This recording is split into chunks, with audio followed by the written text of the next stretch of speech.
Hello everyone. हाँ जी, हमारी unit continue चल रही थी इलेक्ट्रोकेमिस्ट्री।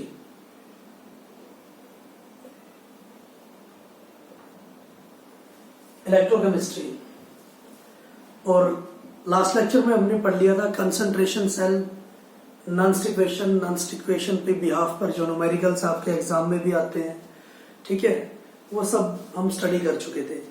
तो आज हमारा टॉपिक रहेगा इक्विलिब्रियम कांस्टेंट फ्रॉम नॉन स्टिक्वेशन।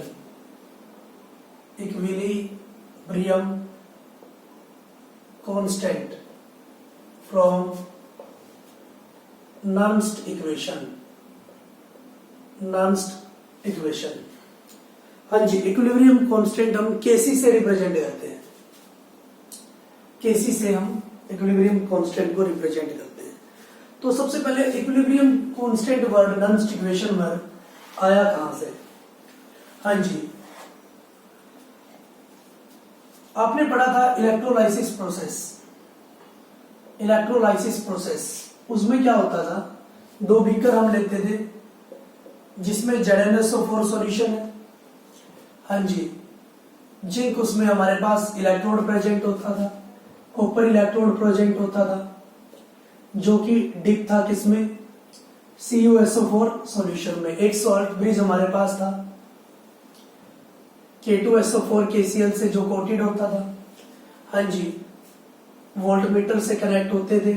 अब मुझे ये पता था ये जिंक इलेक्ट्रोड है। हाँ जी, अब मुझे पता था कि जो CuSO4 है इलेक्ट्रोलाइट है, वो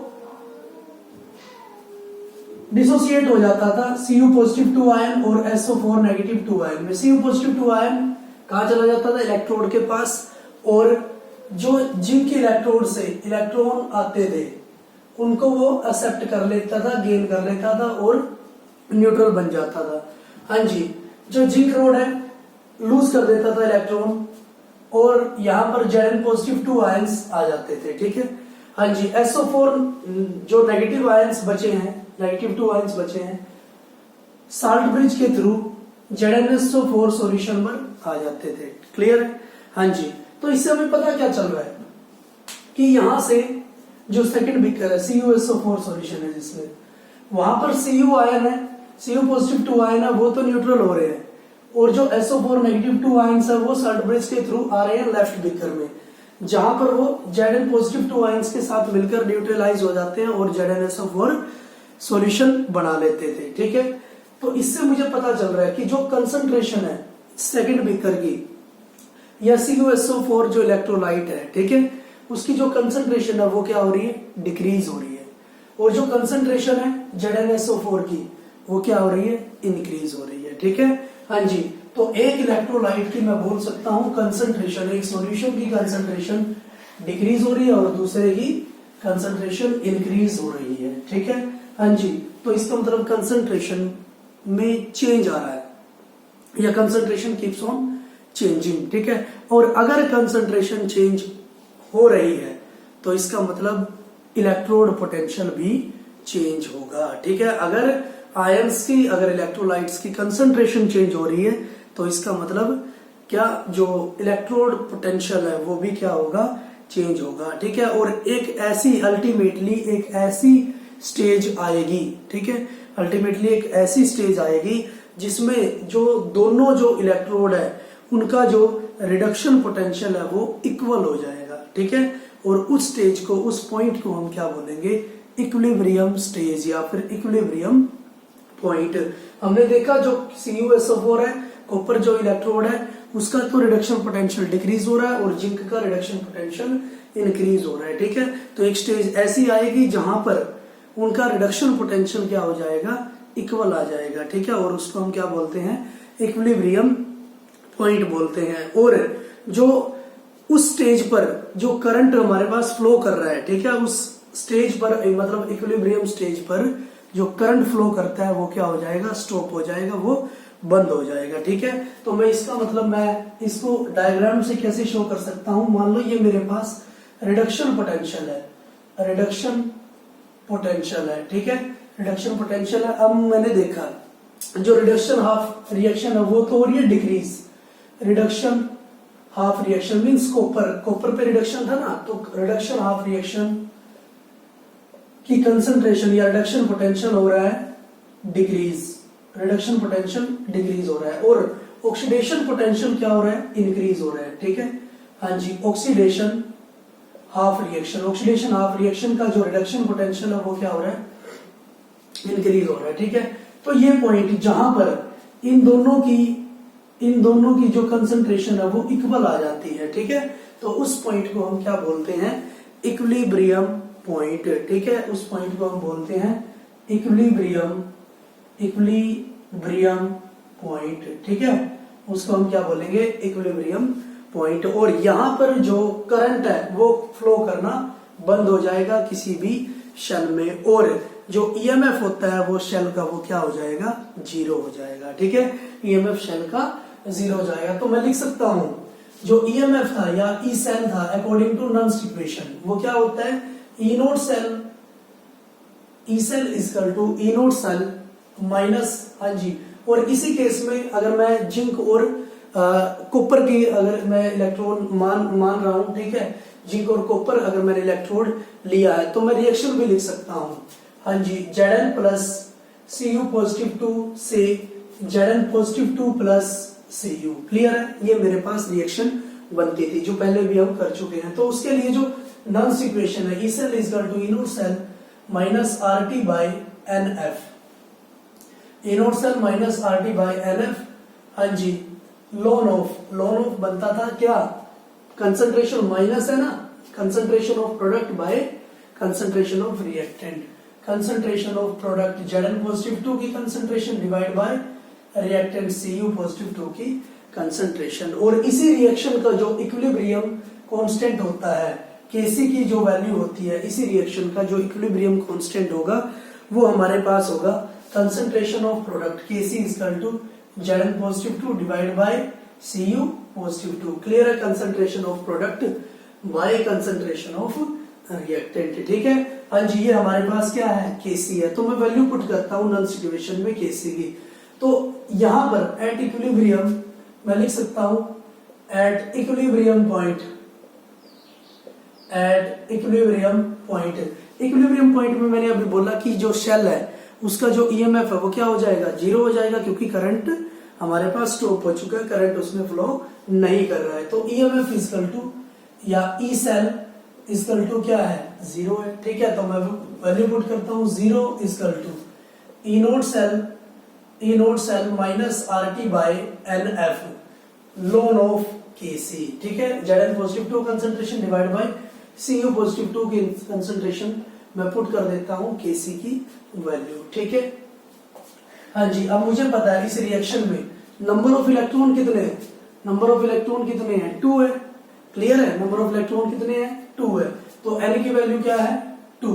हाँ जी, मैं इसको लिख सकता हूं E naught cell is equal to, इधर आके क्या हो जाएगा, positive RT by NF ln of Kc। ठीक है, मैं R की वैल्यू पुट करता हूं, T की वैल्यू पुट करता हूं। R की वैल्यू क्या है, 8.314। ठीक है, हाँ जी, जूल पर केल्विन पर मोल। हाँ जी, और जो FH 96,500, हाँ जी, कूलम, और T क्या है, 298 केल्विन है। ठीक है, और लॉग को मैं लॉग में चेंज कर देता हूं, 2.303 से मल्टीप्लाई कर देता हूं, तो हमारे पास जो रिजल्ट आता है, पहले भी कर चुके हैं, E naught cell equal to क्या आता है, 0.0591 बाय N। क्लियर है, 0.0591 by N log of Kc। Clear है, ये रिजल्ट हमारे पास आ जाता है, E naught cell equal to 0.0591 log of Kc।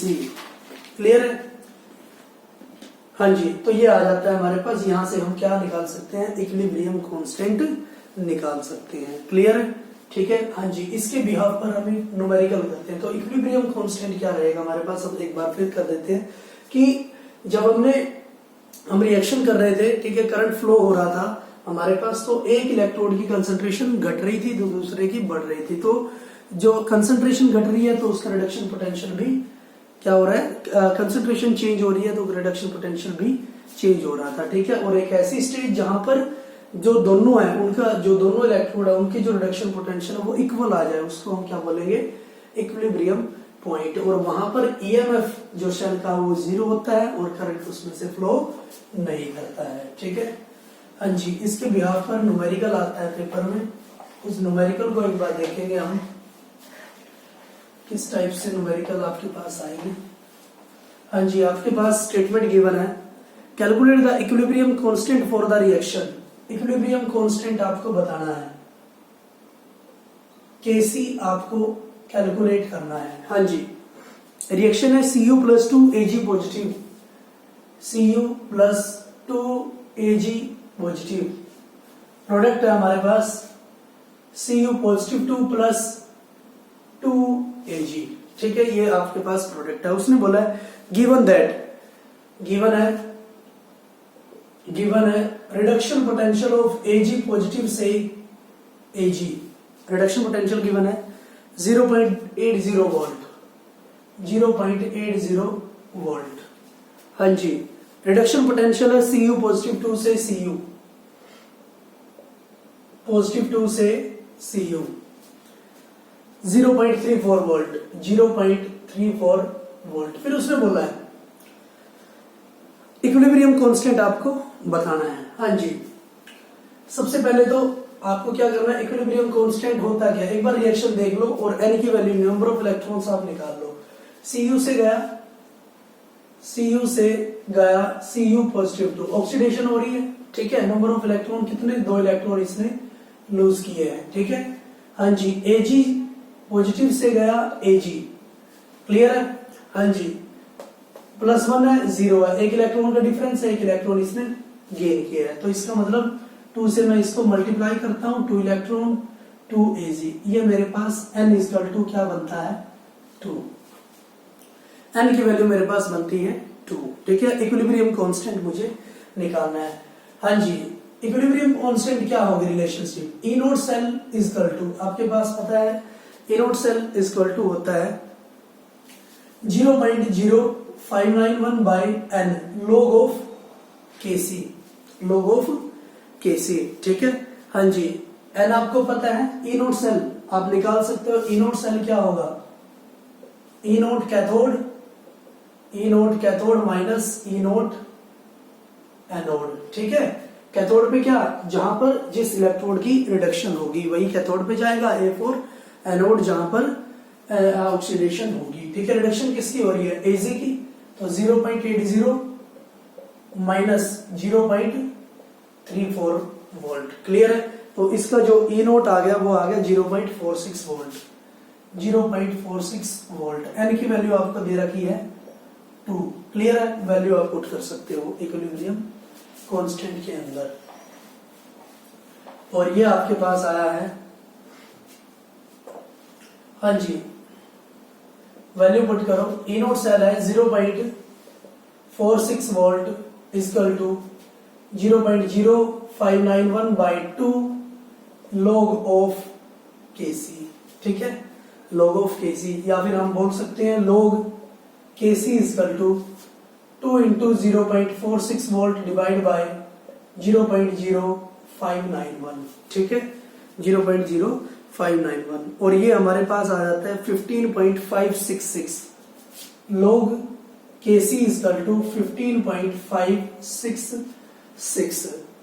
ठीक है, अब हम क्या इसकी वैल्यू निकाल सकते हैं, Kc = एंटीलॉग ले सकते हैं, taking antilog both side, taking antilog both sides, antilog लेते हैं, antilog of log Kc = antilog of 15.566, log से एंटीलॉग कैंसिल हो गया है। ठीक है, हाँ जी, तो हमारे पास आया Kc = हमारे पास आया है Kc = एंटीलॉग ऑफ 15.566। ठीक है, हाँ जी, एंटीलॉग की वैल्यू आप लॉग टेबल से देख सकते हो, और ये आएगी 3.6 × 10⁻15, 3.6 × 10⁻15, क्लियर है। एंटीलॉग 15.566, और इसकी हम आपको एक ट्रिक भी करवाएंगे, एंटीलॉग ठीक है, आप लोग टेबल से भी देख सकते हो और हिस्ट्री ट्रिक से भी आप कर सकते हो, वो ट्रिक आपको बहुत जल्दी हम करवा देंगे। ठीक है, तो इस तरह के आपके पास इक्विलिब्रियम कांस्टेंट के बिहाफ पर न्यूमेरिकल्स आएंगे। क्लियर? ठीक है, तो इसको प्रैक्टिस करेंगे और आज के लिए हम इतना ही करेंगे। Thank you for preparation.